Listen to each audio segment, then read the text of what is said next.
Hi there, I'm nicodehaan, and welcome to Living a Primal Lifestyle, where we explore and return to a more balanced and natural wild world. To recover our natural health, regain our rights and freedoms. And I'm Ellen Dehaan. And it's a beautiful day in Durango, Colorado right now.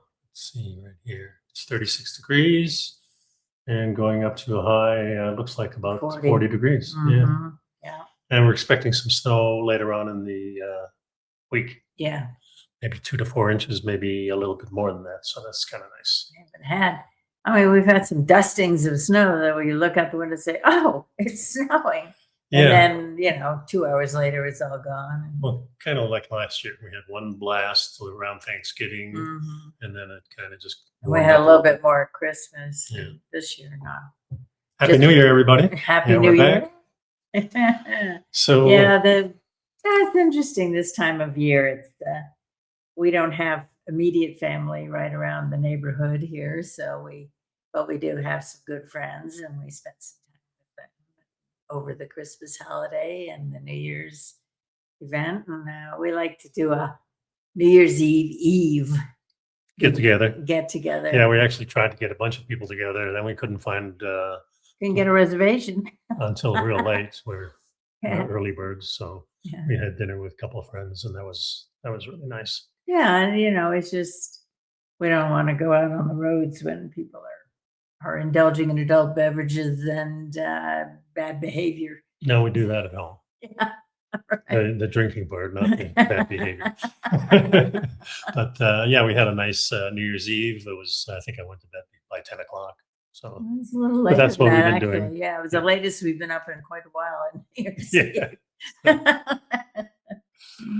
Anyway, we're back. Yeah, but we were also thinking about how, people get a little bit sad or a little depressed or upset or lonely. I mean, things around the holidays. If you don't have family or if you've lost a loved one or whatever it might be. And so that got us thinking about some things. And we decided to dig in a little bit with our show today. I'm always interested in this because we're talking about advertising and kind of, is it brainwashing? Is it not brainwashing? And how did it start? Why did we, there's a huge difference between like the white pages and the yellow pages of old. Of course, we don't have those anymore. Right. But what's a phone book? What's a phone book? Right. It's called contacts, and it's in your phone. Yeah. So originally there was just the white pages, and then I remember the yellow pages come on, and yellow pages were advertised. More advertising. Well, let's start at the beginning. Let's start at the beginning because in the beginning we've got all history here. Yeah. So let's start at the beginning. Okay. I was wondering what advertising is ubiquitous. It's everywhere. It's part of life. You don't even think about it. And so I thought, I wonder, how did advertising start? And I'm thinking back to maybe newspapers, but it turns out it's older than that. Yeah, well, let me finish up here because we wanted to say, please subscribe to our channel, hit the follow button, hit the like button, and know that we post on Facebook and LinkedIn. And we also have some links below the show notes from products from Mother Earth Labs and some other ones. And basically, we talk about mainstream news stories about anti-aging, natural health, and history, and climate, as well as our freedom. And we do our own analysis. So that's what we're doing today. All the topics for today's show are in the show notes and listed below in the comments. If you have any comments or questions you'd like us to answer, you can just put them below on YouTube or in the comments or send us an email at nicodehaan@me.com, which I have a little banner here. Yep, nicodehaan@me.com. This is the one for Mother Earth Labs. Yeah, and we use a number of their supplements and get back into the groove of handling myself on YouTube. Okay. And my script is here, so I can take that down. So here we are. Happy New Year. Happy New Year. Yeah. And you're wearing your Christmas shirt. I'm wearing the shirt that you gave me. Yeah, I always kind of like when I get a gift, I like to use it. Right away. Right away. I put it on. As quickly as possible. Sometimes the same day. Yeah. Why not? You get it? You That's use it. right. Mhm. So the first link here that we have is called the history of advertising 101, what we need to know. And I really didn't know how early this all started. So let's go through it. Yeah, sellers in ancient times verbally advertised their products in the market. So you stand by your booth there and you call out, come and get your bread or whatever it is, and then they found later on that carved signs and flags attracted people better than just standing there and shouting at the group as they went by. Yeah, the first ever written ad was a papyrus created in 3000 BC by a slaveholder in Egypt. It was found in the ruins of Thebes in Egypt. It was a result of a slaveholder trying to find his runaway slave while also promoting their weaving shop. And I wonder who did the weaving, the slaves or Oh, yeah. I don't wonder. I don't think there's any question. So today we see different types of advertising, such as print, display, and digital. Let's take a look at how these advertising methods have changed over time. So in the beginning, and pre-digital. Okay, Right. so they're saying 1700s to 1900. In the pre-digital age, outdoor and print ads were the only ways for companies to communicate with their customers. It started with word of mouth advertising until brands eventually began using strategies that could last forever.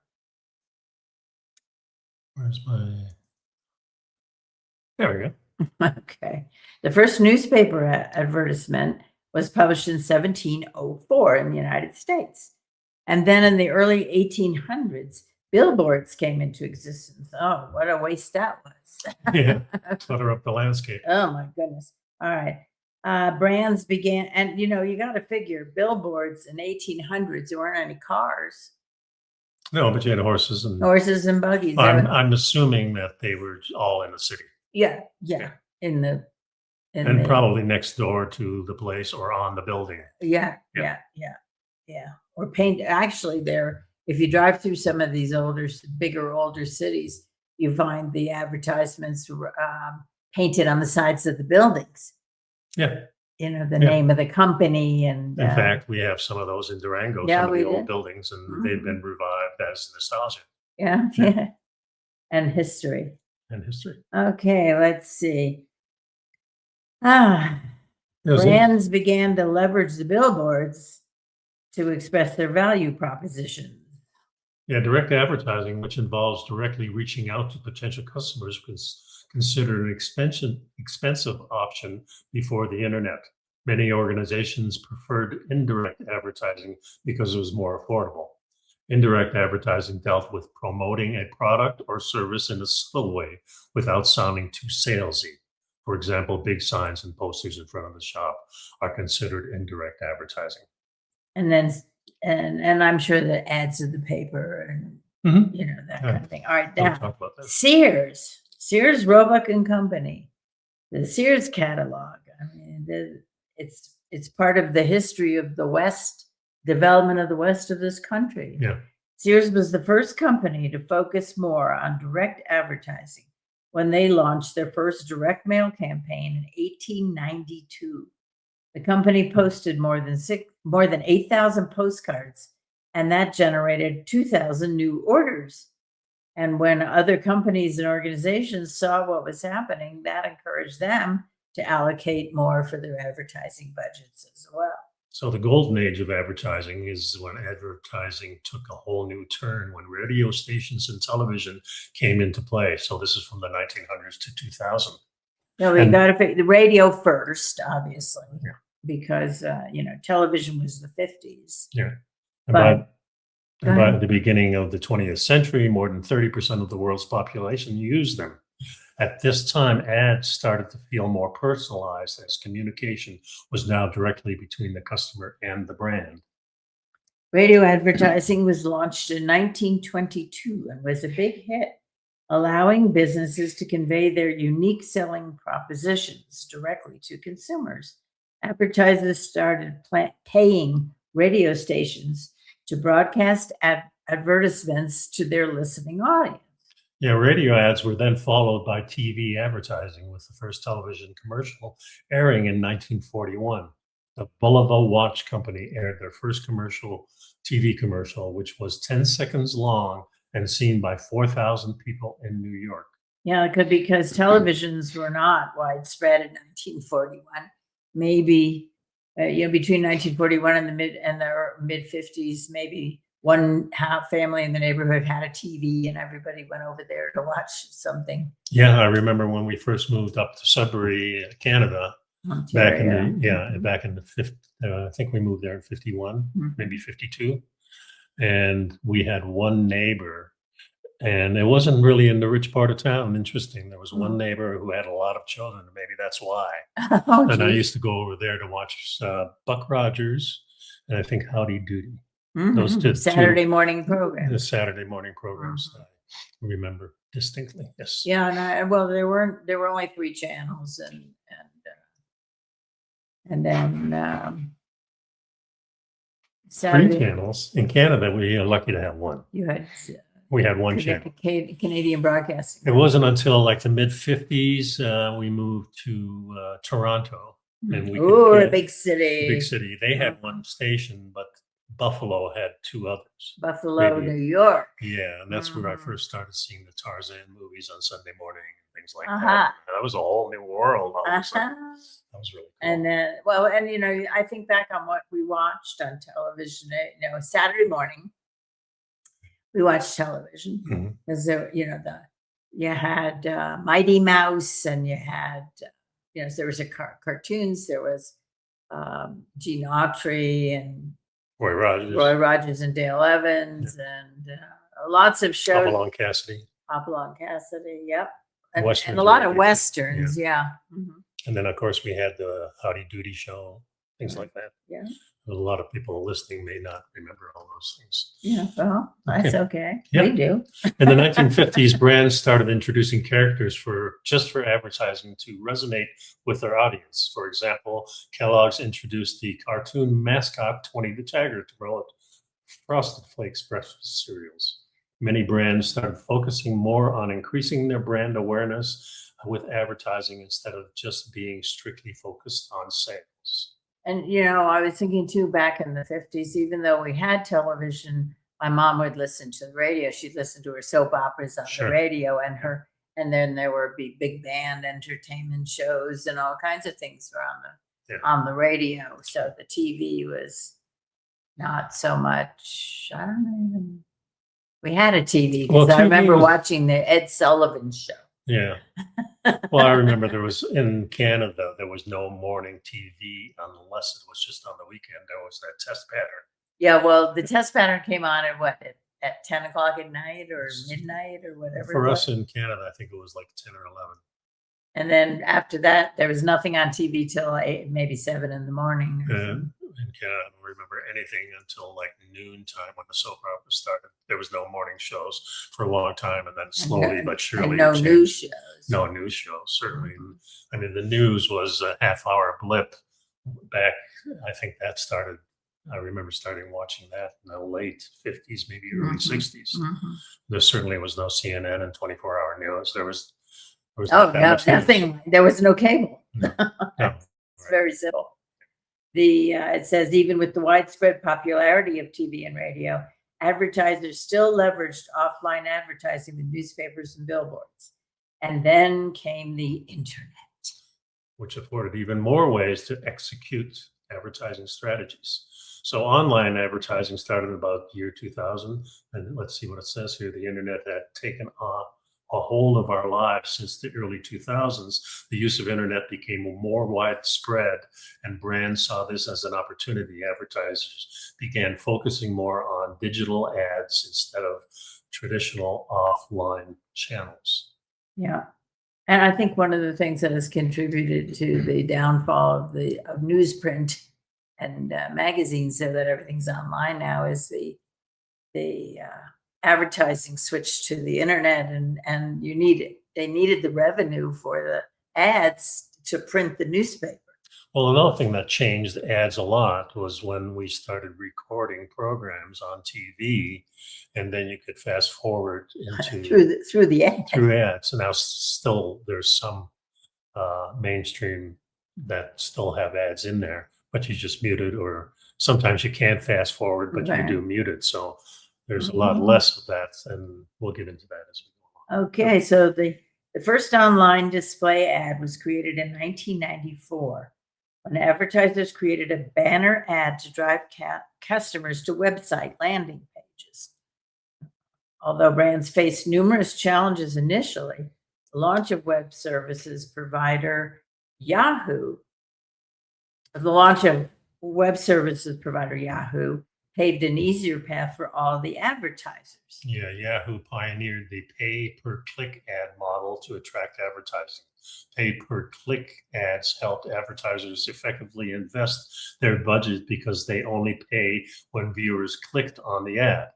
So Yahoo also introduced keyword-based ads during this time to attract more people who use such search engines. So keywords are words or phrases that people use to search for answers to their queries. As the internet became more accessible for mobile devices, different ad formats were introduced. Advertisers started creating mobile advertisements to capture viewers' attention on the devices they love. Yeah. And then we have then of course the mobile phone. The phone that was then introduced into the first mobile ad was in early 2000. So as early as the 1970s, email advertising showed its potential by reaching millions of users worldwide. Through emails, brands conveyed their message intention internationally and started engaging a global audience. And plus, it's a lot cheaper too. You have to. Yeah. And in 2000, Google developed Google AdWords, now Google Ads, which allows businesses to target ads based on Google search history and user browsing preferences. So enter the world of the algorithm. Yeah. Google added search ads to further engage audiences at the right place with appropriate content types. Advertising motivated many businesses to discover new markets with promising returns. Yeah, Facebook penetrated the ad market with more than 2.2 billion users in 2008. Social media marketing came into existence, motivating other social destinations like Orkut, which I never used, and Twitter to adopt and adapt. Mobile phones, TVs, newspapers, and social media have become a part of everyone's lives as the world turns more toward the instruments of the digital era. In 2020, Facebook introduced Facebook Shops. Now they have, what is it called? The Marketplace. Inspiring applications like Spotify, Pixar, and Savin to create ad platforms that promote other brands. Yeah, Google acquired YouTube in 2006, introducing video ads to businesses. Now YouTube has one of the biggest viewer rates. In 2012, Facebook bought Instagram, and in 2013, Instagram ads were launched. Today, ads are everywhere, ranging from over-the-top platforms such as Hotstar to mobile games like Subway Surfer. Brands are constantly trying to reach their audience on multiple platforms to engage with them. Ironically, some platforms like YouTube introduced their premium version, allowing users to browse videos ad-free. And of course, what they did was they just substituted the income from the ads for the income from their subscribers. Yeah. And, so that cut out some of the ads.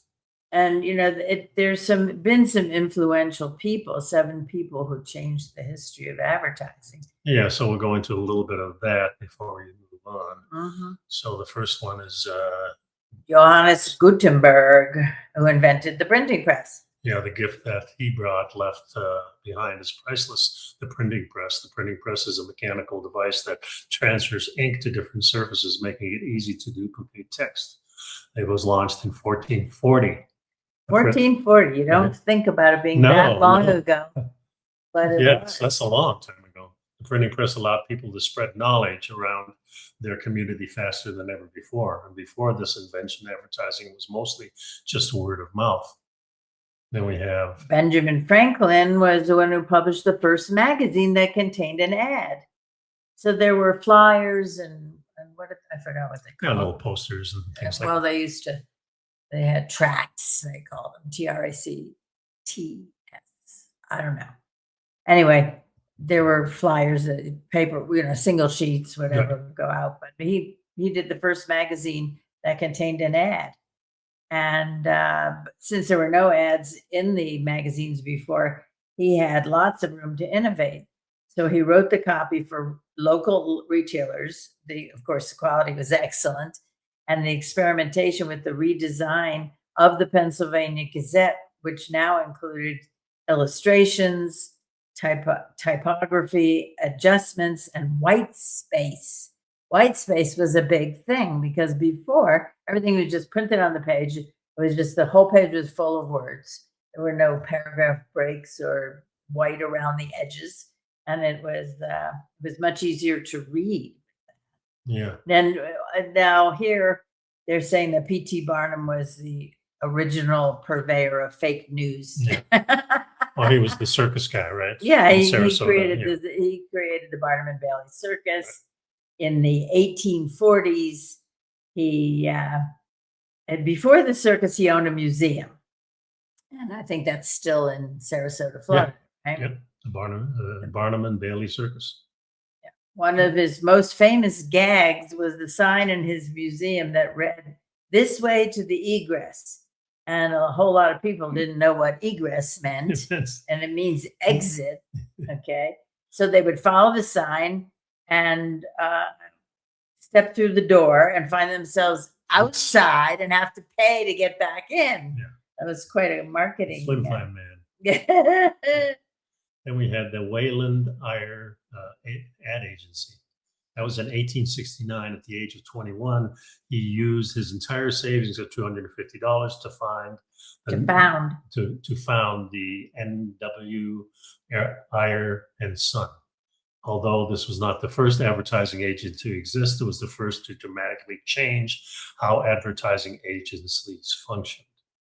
Yeah, before this company went into business, the primary role of ad agencies was to buy space in newspapers and magazines for as little money as possible, and then resell the space to advertisers for a profit.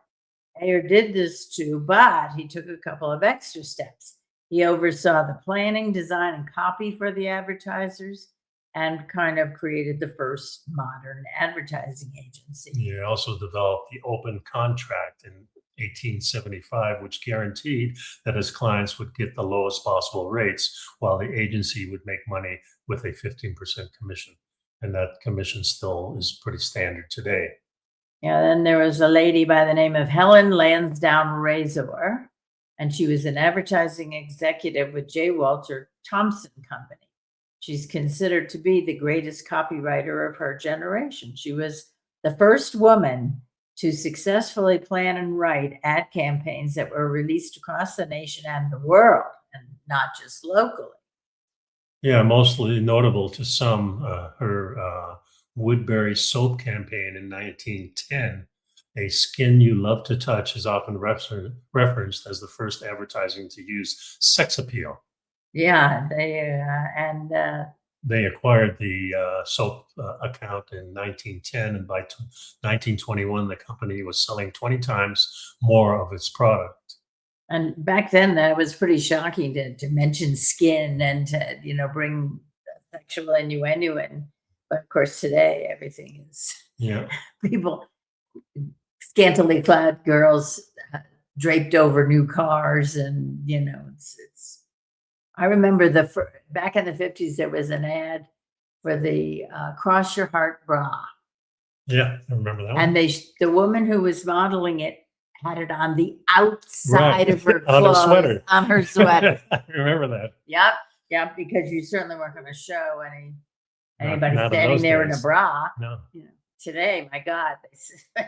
It's a lot different. We don't even think about it now. Then we have this guy, William Bernbach, the original madman. He changed the rule by writing his own. For example, instead of extended copy that every other advertiser was using, he believed that copywriting be as short as possible to make the messages more memorable and clear. Yeah, so hence Yeah, that was interesting. the beginning of the short ads. Yeah. David Ogilvy is considered the father of modern advertising. He founded the agency Ogilvy and Mather in 1948 with the idea that the sole objective of advertising was to sell the product. Yeah. And so he today that agency still exists. It's an international success and became the first foreign advertising agency to access the Soviet Union. Interesting. Yeah. So that's kind of a brief history of advertising, and because we just accept it, it just exists, and we don't ever think about how it started. Yeah, I found this next article, how subliminal subliminal advertising has been used to influence the public, and it's got some examples here. So, all right, just a minute. Yeah. It's how subliminal advertising has been used to influence the public, and they describe what is a subliminal message. It's a signal or a message that's designed to pass below the normal limits of perception. For example, it might be inaudible to the conscious mind, but audible to the unconscious mind. Or it might be an image transmitted briefly and unperceived consciously, but your unconscious or your subconscious takes note of it. Right. And I didn't highlight a lot in this No, article. it's a short article. Yeah. The bottom line was that basically subliminal messaging didn't seem to work. You know, they did. I remember.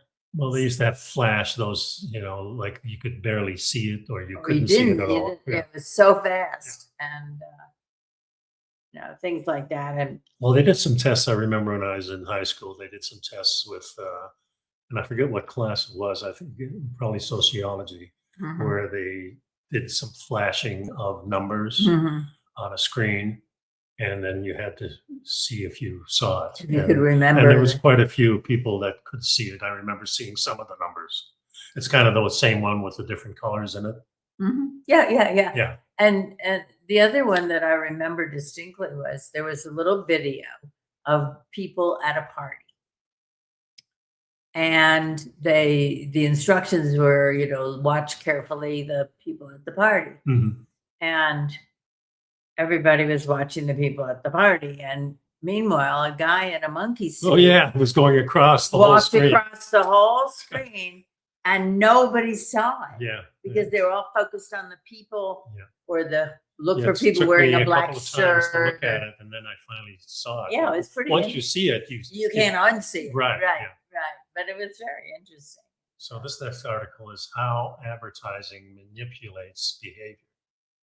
So the birth of subliminal advertising reads almost like a script from a television show. In this real-life story, the spotlight falls on James Vickery, an independent marketing researcher. Yeah, in September of 1957, on your birthday, he called a press conference to announce the results of an unusual experiment. Over the course of 6 weeks during the preceding summer, he had arranged to have slogans that were specifically "Eat popcorn" and "Drink Coca-Cola" flash for 3 milliseconds every 5 seconds onto a movie screen in Fort Lee, New Jersey, while the patrons are watching the movie. He argued that these messages were too fast for filmgoers to read, but impressive enough for the audience to register their meaning subconsciously.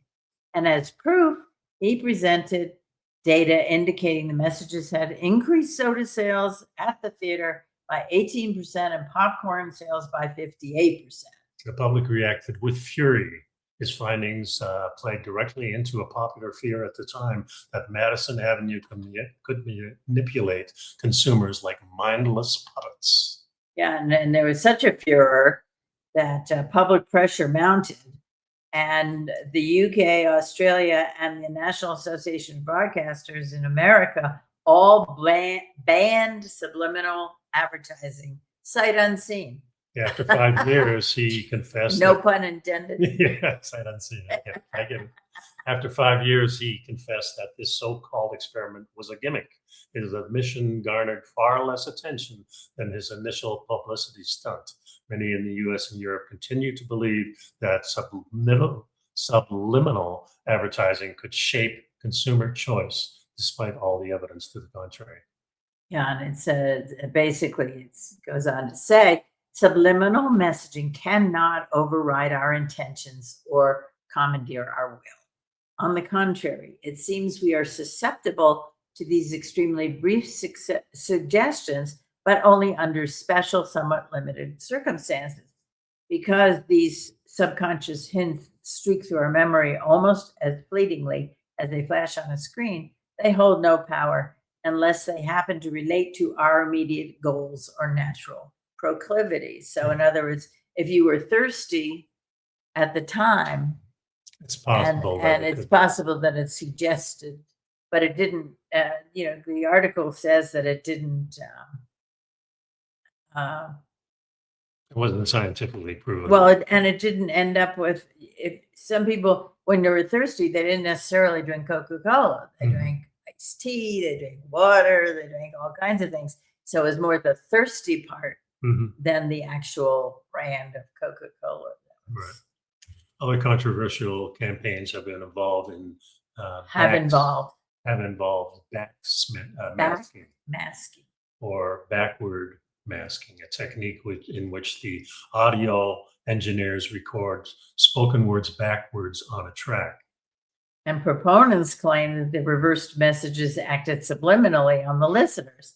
In the 1980s, God bless the religious groups in the US, feared that rock bands were using the backmasking to convey satanic teachings. For Elvis Presley. No, Ozzy Osbourne. Yeah, for sure, Ozzy Osbourne. Yeah, 2 sets of parents sued Ozzy Osbourne, claiming that backmasked phrases in his song had prompted their children to commit suicide. And the court dismissed the cases, as they did similar suits brought against the rock band Judas Priest, because there was insufficient evidence that backmasking was working on it to influence anything. And research has repeatedly demonstrated that it left no measurable traces in memory. And even so, the uproar led to public record burnings. And in 1983, California, of course, restricted the practice. Yeah, I remember the Beatles record number 9. Yeah. Number 9, yeah. During the past decade, though, psychologists have taken a renewed interest in the topic, and their work has produced some intriguing results. In 2001, a professor at the Radboud University in the Netherlands was working with colleagues at the University of Amsterdam and gave students a computerized attention test. Throughout the test, he flashed either nonsense syllables or cola and drink on the screen. Afterwards, he asked the participants if they'd like a cola or mineral water. The subjects who watched the subliminal messages were more likely to ask for a drink. They did not, however, ask for cola more often. Yeah, and a year later, Joel and Grant Cooper of Princeton University replicated the finding, planting subliminal suggestions, the word thirsty, and images of cola cans in an episode of The Simpsons. Again, the people they subjected to the subliminal messages felt parched by comparison to those who watched the unaltered shows. Yeah. It's pretty wild. Yeah. But it kind of further down on the article, it says, it is clear an individual's vulnerability to subliminal suggestion depends on a number of variables, including his or her physical needs and habits. A related effect, subliminal revulsion, also can be triggered under particular conditions. And then they showed this effect in a more recent study in which they subliminally projected the words Lipton ice during 2 film clips, a funny sequence from the animated film Madagascar, and a disturbing scene from Train Spotting, which is a film about heroin addicts.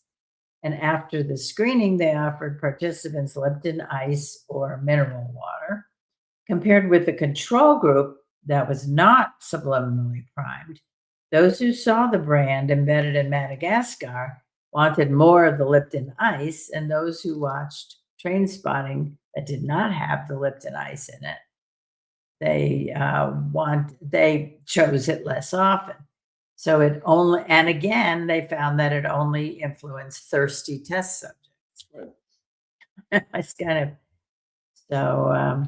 Yeah, so they conclude this article saying we have every reason to believe that just like the music in these examples, subliminal advertising could be used successfully in immediate day-to-day situations. To have any genuine effect, however, subliminal slogans would have to be short, delivered near the time of a decision, and relate to a person's immediate intention or habits. Given such constraints, it is unlikely that subliminal TV ads could ever compel consumers days later to buy a brand or another on a weekly shopping. One brand or another. Yeah, one brand or another.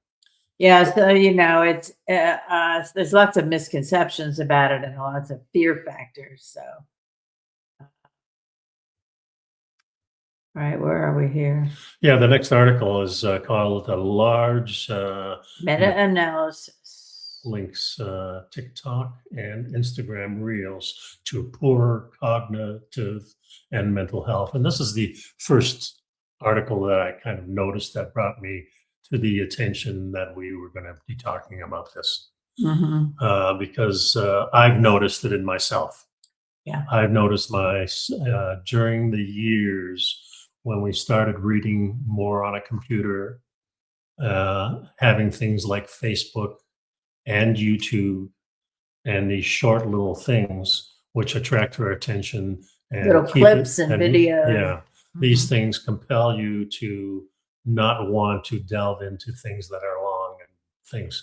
However, if you watch a Joe Rogan program or some of these other people that have the long format where it's 2 hours, maybe 3 hours of somebody talking to something, if I'm very interested in it, then I'm more compelled to watch that.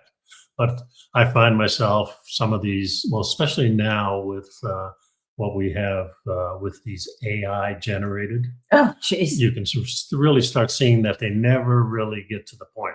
Well, yeah. You know it's AI right away for two reasons. One, total mispronunciation of words. And gaps in between the speech. That's unusual.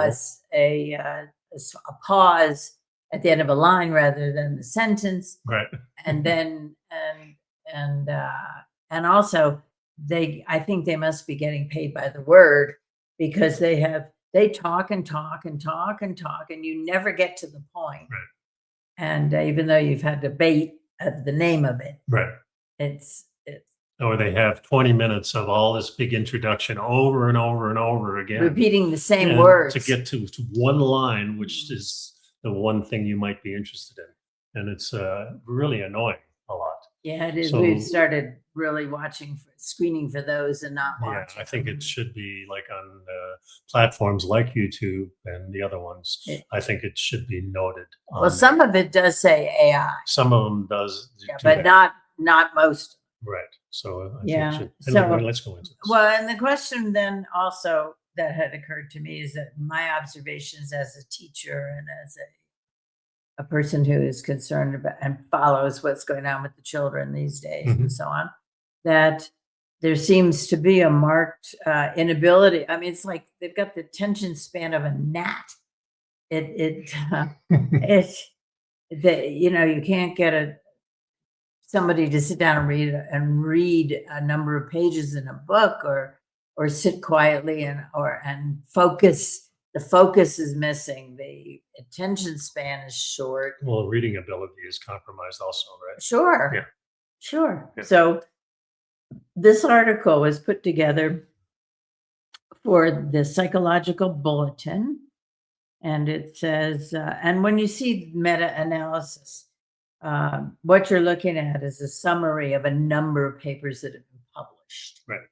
So it says a new systematic review and meta-analysis indicates that engaging with short-form videos on platforms like TikTok, Instagram, Reels, and YouTube Shorts is associated with poorer mental health and cognitive functioning. Cognitive being your reasoning ability, your memory, your your general expression of intelligence. The findings suggest high levels of engagement with this content are linked to deficits in attention and increased feelings of anxiety, stress, and depression. So this was all pulled out of a comprehensive synthesis of existing literature. Yeah. While originally popularized for entertainment, this format has expanded into education, news, and commerce. Despite their ubiquity, the psychological and neurological effects of consuming this content have been debated. Some earlier investigations suggest negative impacts, while others found no significant harm or even potential benefits. So a researcher at the School of Applied Psychology at Griffith University led a team to look into some of these inconsistencies. And the aim was to consolidate the fragmented evidence base to provide a clearer picture of how these platforms relate to user health. Yeah, the research team conducted a systematic search of major academic databases to identify relevant quantitative studies. And they ultimately selected 71 studies for this review and 70 for the meta-analysis. The studies included a total of 98,299 participants. Majority of the research was conducted in Asia, with a smaller portion coming from North America and Europe. The sample included youths and adults, allowing the researchers to see if age was playing any role in the observed benefits. Yeah, to assess the impact of the videos, researchers categorized the outcomes in two main domains. The first was cognitive, cognition. Cognition, which included measures of attention, memory, executive functioning, and language processing. And the second was mental health, which encompasses depression, anxiety, stress, loneliness, and sleep quality, body image, and self-esteem.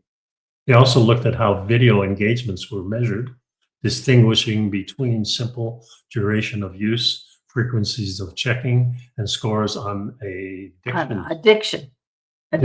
Yeah, it's definitely an addiction. Yeah, and that measured compulsive behavior. The analysis revealed a moderate negative association between short-form video engagement and cognitive performance. The data showed that higher levels of use were most consistently linked to poorer attention span and reduced inhibitory control. So that meant that frequent users tended to display more difficulty focusing on tasks and suppressing impulsive reactions. Yeah, activities that require sustained concentration, such as reading or complex problem solvings, may become more difficult as the brain adapts to the rapid-fire rewards of the video feed. Simultaneously, the algorithmic rewards of the platform may sensitize users to impulsive engagement, reinforcing the cycle of seeking instant gratification. Regarding mental health, the study found a small but significant negative correlation. Greater engagement with short-form videos was associated with higher levels of anxiety, depression, and stress. And the researchers also observed a link between video consumption and sleep disturbance. Fast-paced nature of the content is thought to cause physiological arousal, meaning stimulation, that can delay sleep onset. And additionally, the infinite scrolling design of the apps can displace time that would otherwise be spent sleeping. You find yourself just sitting there scrolling, and before you know it, a half an hour went by, Yep. And also, it's almost like watching flickering, So, yeah, plus you're doing it on the device. There is flickering. And the green light and the blue light. Yeah. I mean, the blue light. Yeah. There was a separate study, let's see, published in Neuroimage, and investigating the neural substrates of short video addiction. Their magnetic resonance imaging scans of college students revealed structural changes in the brains of those with high addiction scores. Specifically, they found increasing gray matter volume in the orbital frontal cortex and cerebellum.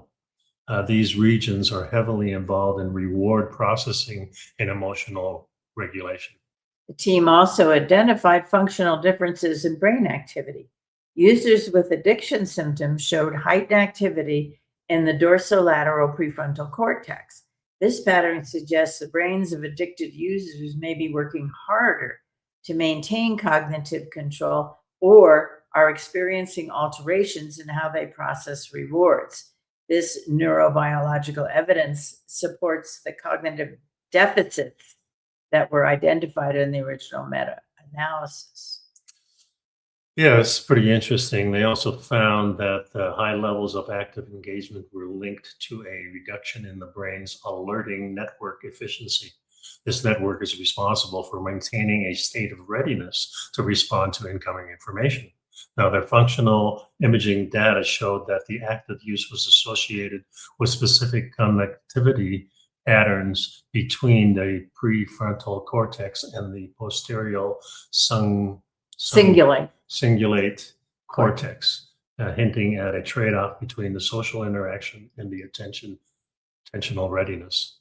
So you're alert. So I found that individuals with symptoms of short video addiction were less sensitive to financial losses.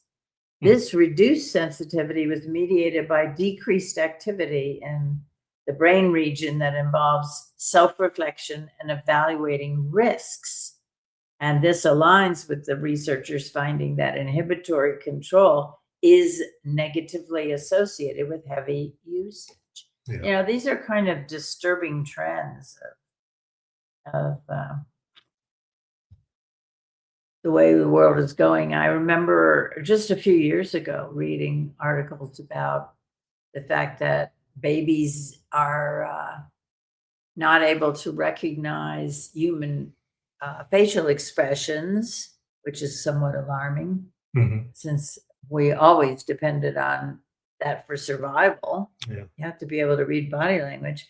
And well, I do see mothers pushing baby carts, and the baby cart has a video or has an iPad of some kind. I don't know what they're doing with the iPad, whether they're watching things or creating things. Now, I'm sure that it's like then the mother's usually on the phone while she's walking, so there's really no interaction of the mother to the child, which was always thought to be, at least in a social setting, this was the most important. Well, you socialize your child and you get them used to interacting with people and understanding emotions and the bond between the mother and the child. Yeah.